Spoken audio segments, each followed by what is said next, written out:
Q&A Hanna, and I write mysteries with charm, intrigue, and unforgettable settings. And if you enjoy gossip and plot twists and behind-the-scenes glimpses into the author life, as well as news about my books, then do come and join my newsletter.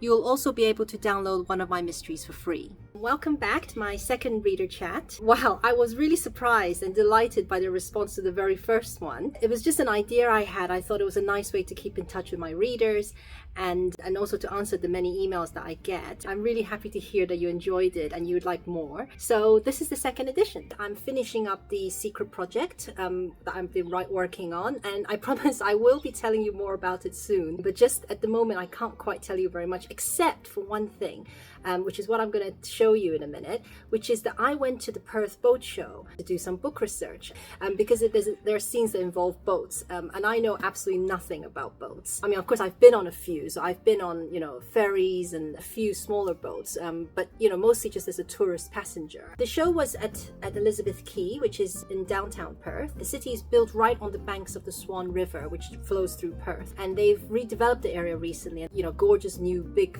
hotels have been built, and there are lots of swanky buildings there. And it was a beautiful day. I was very lucky with the weather last week. So I thought this was a perfect opportunity for me to go and do some book research.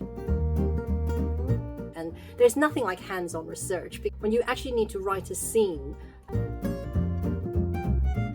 I didn't even know, do you drive a boat? I mean, I know you sail them, obviously if they have a like but if it's like a motorboat, what do you say then? And, I didn't even know if it had a wheel. Do they turn the wheel? Or is there like, is there like on a car, you've got those gears? Is that the same on the boat?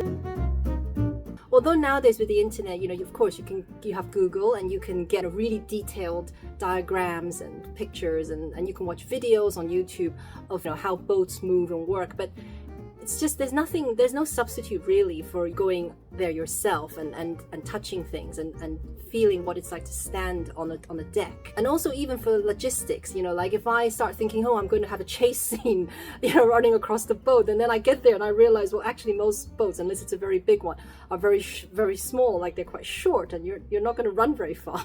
And also you can't run very easily. I didn't realize how narrow it is on the sides, when you climb up on the sides from the back to the front of the deck. So anyway, it was really fascinating. It was a real eye-opener. I had a question from Kay, who said, I'm writing to you from New York. I absolutely love the video chat. To me, it's such a more personable way of communicating with your readers. Just the fact that you've taken the time to make the video is so wonderful, and it shows you truly care about your fans. Oh, thank you, Kay. I'm really, really happy you enjoyed it. And then she said, reading some of the messages are a very nice touch as well. I hope in your next chat you can share some news of how your mum is doing. Thanks for asking. Yes, so regular readers of my newsletter will know that my mother, who lives in Taiwan, which is where I'm from originally, unfortunately had to have a double spine operation last year, and so it was quite a big ordeal. And she couldn't walk for a while without assistance because she had very bad sciatica, and they had to put a nail in her spine. But she's doing much better, and she can walk further distances. So thank you very much for asking, and for all the other people who've written and asked about her as well. I'm always really touched and surprised at how many of you still email me and ask me how my mother is.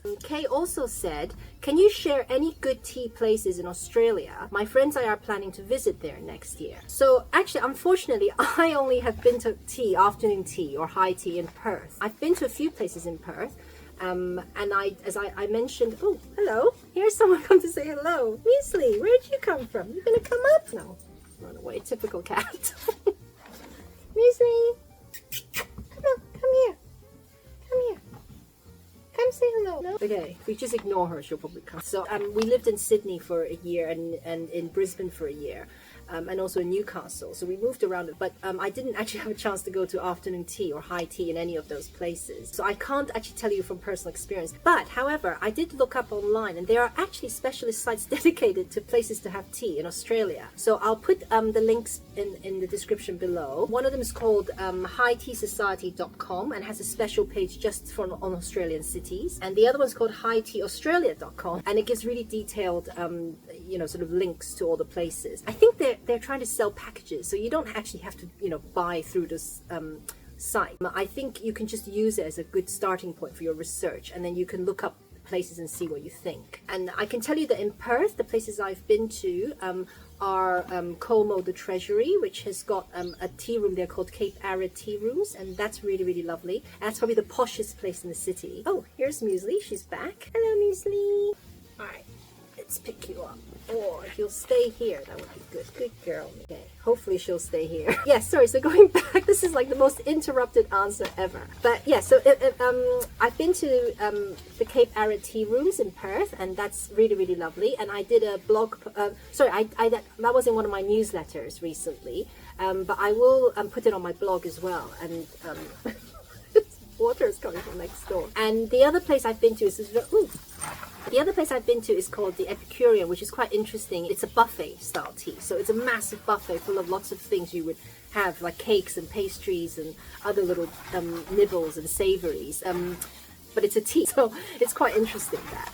But yes, so I suggest you have a look at those websites as a starting point for your research. Otherwise, I thought if any readers or viewers watching this have any suggestions, if there are places you've been to in Australia for tea that you'd like to recommend, please leave a comment below, and so we can all hear about your experiences. Thank you. I'm actually going to stop here and save the other reader messages for another video, so this one won't get too long. But if you have any questions you'd like me to tackle in a future video, or anything you'd like to share about what we chatted about today, then please do leave a comment below. And don't forget to sign up to my newsletter if you want more chatty stories and photos like this in your inbox, as well as news about my books. And I'll see you in the next video. Bye!